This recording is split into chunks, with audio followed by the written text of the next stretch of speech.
What's up, Fiend fam? Clearly, I'm not Throttle Fiend. I am Kristen, Derek's wife. Moto Pink Sensei on Instagram. If you're not following me, you should be. I just wanted to jump on here and thank everyone for their concern after Derek's accident on Thursday. We've had numerous people reach out to us, both Derek and myself, just offering concern and help and everything. And it's been overwhelming.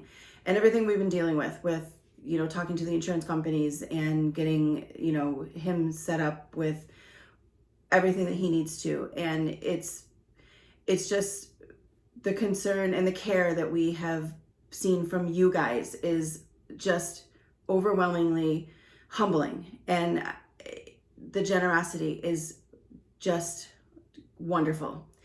And I just wanted to say thank you. And states away, people are just offering whatever we need. And it's really awesome. And I just wanted to say thank you. So I know Derek's going to come on here and talk about the accident itself and show some pictures and what some of the ones maybe you haven't seen on Instagram. I know he didn't put all of them up there. And I know that the gear really saved his life because he wouldn't be here without that gear that he was wearing. So without further ado, babe, roll the intro.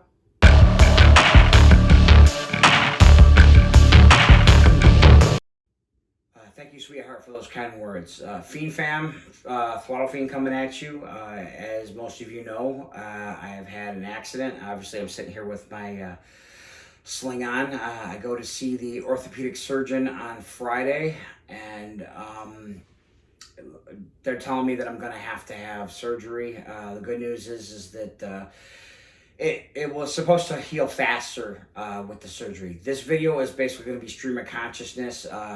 Obviously, with my right hand currently in a hard brace, I can do very little editing, so we're only going to cut out any serious flubs. Everything else is just going to be as it is. So I hope you can forgive me for that. But I want to talk a little bit about the accident. For those of you that don't know, I was preparing for the World Record Poker Run, which is leaving from Bert's Barracuda on July 30th, arriving at Sturgis, and Guinness Book of World Records. It was going to have everybody who's on the run use a specific GPS app to track our distance so that we officially get in the Guinness Book of World Records for the run.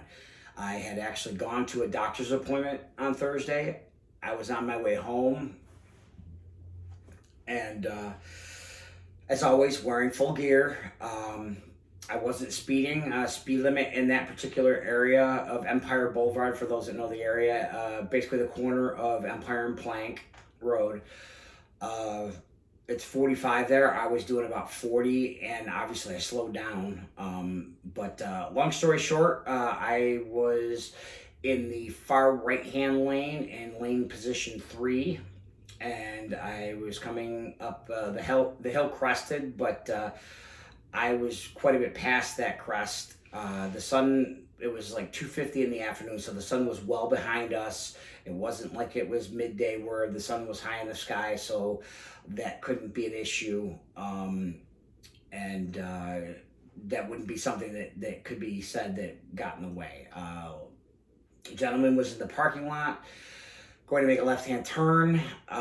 He literally waited till the absolute last second. He pulled out. I went for the brakes and swerved to attempt to miss him.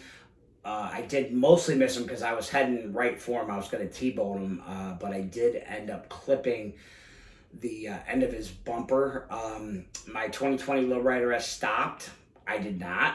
I flew over my handlebars, probably about 20 feet in the air. I did my best Superman impression. Came down on both hands initially. Obviously, that's why I have the fracture, double fracture in my wrist. I remember tumbling a little bit, but it's kind of still a blur. I don't know if that's a defense mechanism of the brain or what, but then I just remember some intense pain in my wrist, obviously, some pain on my right leg and hip area, upper area, and just shouting expletives and saying, "How could you not see me?" I literally was the only vehicle, not the only motorcycle. I was the only vehicle coming towards him in that direction on the road that day. So it is a 4-lane road, 2 going in the direction I was going, 2 coming the other. So it can be a fairly busy area. But again, like I said, I was the only one coming towards him on the road at that particular time. I have no ill will in my heart. Things happen. Obviously, cagers suck. But, obviously I know he didn't do it on purpose. But that still doesn't change the fact that, I'm now injured and can't go on this run. And depending on who you listen to or believe, I've been told that I could be healed up as quickly as a month. I've been told that my season is effectively over. And unfortunately, living in upstate New York, Western New York, the snow will start flying soon, sooner than I'd like. So my season may very well be over. But that being said, I'm 99.999% of the time at GAT. I am now officially 100% at GAT. As Kristen said, we firmly believe that had I not been wearing full gear, I probably would not be here right now. So I will always wear full gear from here on out, no matter what. Sweat is always better than blood. I don't judge other people. You ride how you see fit, and I support your right to do that. Just be careful out there, people. It was different with COVID around and all that. With the pandemic, there weren't a lot of people on the road. It was great for us motorcyclists because we typically tend to kind of get out and ride to clear our heads and get away from all the BS in life. So it was great having less cagers on the road. But now with things opening up again, at least in here in my area, you've got a lot of people that haven't been on the road in quite some time.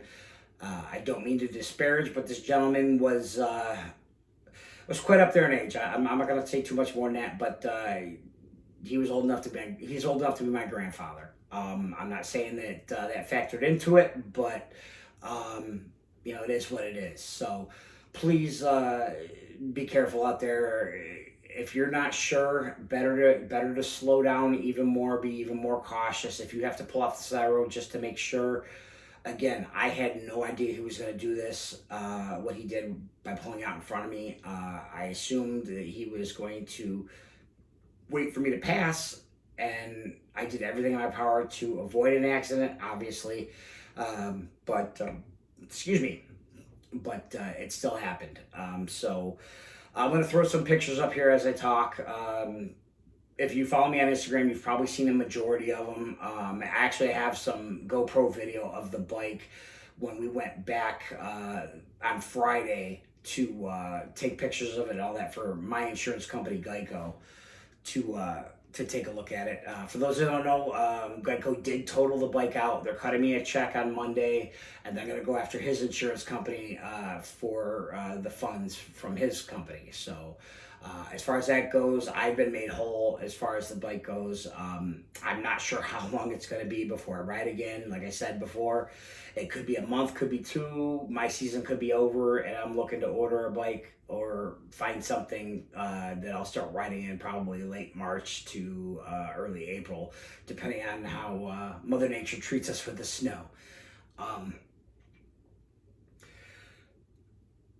It's definitely been an eye-opener for me. I'm always a very cautious rider. I don't generally speed. I definitely don't speed on residential streets, but even like on interstates and the interstate thruway, I typically don't speed too much.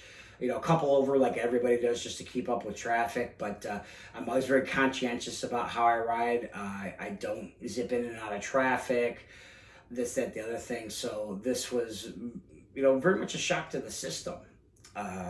Because I'm always so careful. As a matter of fact, again, I don't judge, I don't disparage, but as we were waiting for the tow truck to show up to take my bike to the yard, and loading it up on there, they were loading it up. I saw, I mean, it was a gorgeous day out. I saw at least probably 10 to 20 bikes ride by me on Empire Boulevard, and the riders were in various stages of gear. Most had half helmets on, most were not wearing a jacket or gloves for that matter. Again, don't judge. You ride your ride. You obviously are all adults. You know the risks that are involved, and I hope that you all stay safe no matter what. So, I was really bummed out because the Lowrider S is a fantastic bike. Storm, as I named her, she was great. Those who followed the channel for any length of time know that I had an Iron 883. I crashed it 23 hours into owning it. Got another Iron 883. Had that for 2 years. Rode it sporadically due to the PTSD from my first crash. But the day I took delivery of my Lowrider S, it's like a switch flipped. I got on that bike and it was home. I was home, and I immediately just took to it like a fish in water, and I put 4,578 or so miles on it. Unfortunately, the bike lay there after the MVA or motor vehicle accident. I kept asking all of the people there, the first responders and whatnot, if we could get the bike up. Obviously, with my pain in my wrist from it being fractured, not knowing that it was fractured at the time, I was in no shape to be able to lift it up myself. But they just left it there, and unfortunately the battery died on it because, as you know, if you ever drop your bike or for whatever reason it goes like that, the four ways are going to go on, and they're going to stay on until the bike is righted. So the battery ended up dying, and by the time it went to a tow yard first, and then we called Geico, and Geico had it towed to my dealership. Shout out to Harley-Davidson in Macedon, New York. Great people. If you're in the area, anywhere near, Rochester, Syracuse, Buffalo, and if you're looking for a Harley, they're a family-owned dealership, have been for many, many years. Kim and the crew there will take care of you. Let them know Throttle Fiend sent you, or Derek sent you, and they will take care of you. Good people. But anyways, by the time it got to the dealership, I had already received a phone call back from the adjuster from Geico, basically letting me know that the bike was totaled. So at that point, it was kind of moot. He went by the mileage I gave him. If I was off, I might have been off by 5 miles, if that. So the doctor's office I was at is roughly 3 miles from my house, give or take. So and I remember looking at the mileage on the way to the doctor's appointment before I left the driveway earlier in the day for the appointment. So if I was off by a couple of miles at most. So now the process begins. I just heal, obviously, like I said, I see the orthopedic surgeon on Friday. Hopefully they're going to be able to get me in soon. Probably going to have to re-break the wrist because I'm sure it's already started healing a little bit. And they'll do that. But as I said before, I've been told that my wrist will heal faster by having the surgery, which I do need, than to just let it go on its own. So that I'm thankful for. Again, just like Kristen said, I am so thankful for everybody that's reached out. If you've reached out to me on Facebook, on Instagram, wherever, please know that I've seen each and every one of your comments, each and every one of your personal messages, direct messages. If I haven't responded to you directly yet, it's just literally because I can't use my right hand and I'm super slow with my left hand. So as soon as I'm able to, I will be thanking each and every one of you personally with your responses. So again, and to the people that reached out to Kristen while I was going through this myself, being in the emergency department and all that. Thank you. Special shout out to my friend Jay Sutliff for going on my post on Instagram and letting people know while I was still kind of finding out what things were going on, letting people know that I believe that it was broken, which it did end up being broken in 2 places. So thanks for that, Jay. You get well, brother. I'm going to get well, and let's ride. So, and again, another special thank you to the Old Spice crew. You know, you are Toby Northern, Mr. McStash, Christopher David Lawson of NEPA, Bubba Rides, Sinister Clutch Randy. You guys are great. Thank you for your love and support, brothers. You've really made this very, very easier than it could have been. Again, I'm still very much surprised that I'm here right now. Anybody who's known me for any length of time, and don't mean to get too in-depth, but again, I'm all about transparency on this channel. For the longest time, I was pretty much a card-carrying atheist. That being said, my best friend Jay Sutliff, he was in the hospital. Those that follow me on Instagram and watch my world record poker run, Life is Too Short video, know that he was on life support in a medically induced coma, and he had no right to make it out, but he did.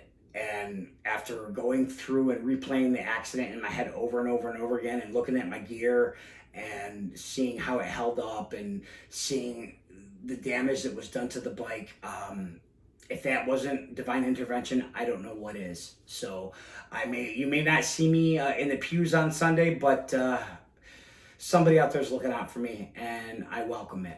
I welcome it. So I just thank God for it. I really, truly do. So I don't know what else to say. Those of you that are going on the World Record Poker Run, there's probably a 95% chance I'm not going to make it. You know, if it means, for me to let this heal properly, if it means I don't ride again until 2022, I would rather do that than to come back too soon and make things worse. So that being said, I will be at Sturgis. If I don't make the ride with you, I will be at Sturgis when you arrive to cheer you on and help enjoying the festivities, because you all deserve it, and I would be there with you if not for the careless actions of another person. So, but it is what it is. I'm not going to cry over spilt milk. My main thing now is just to get better and start thinking about when I ride next, the gear I'm going to get, which will include a Ruroc Atlas 3.0. I fully believe that Atlas 2.0 saved my life. Shout out to Ruroc. Thank you so much for making a great, great product. You've got a customer for life as far as I'm concerned. So that, and just thinking about what my next bike's going to be. I'm not sure. Obviously, as I've said in previous videos, I love Harley-Davidson, but I also love all bikes, and I would love to have a hog of one type or another in my stable at all times. But we'll see what happens. Well, I guess I'm going to stop rambling. So thank you all for being here. Thank you all for the continued support and show of love. It means more to me than you know. Again, as soon as I'm able, I will respond to each of you individually. And I just really look forward to healing up, getting better, and seeing you at the next Moto meetup, or definitely Sturgis. So as always, please stay shiny side up. Throttle Fiend out.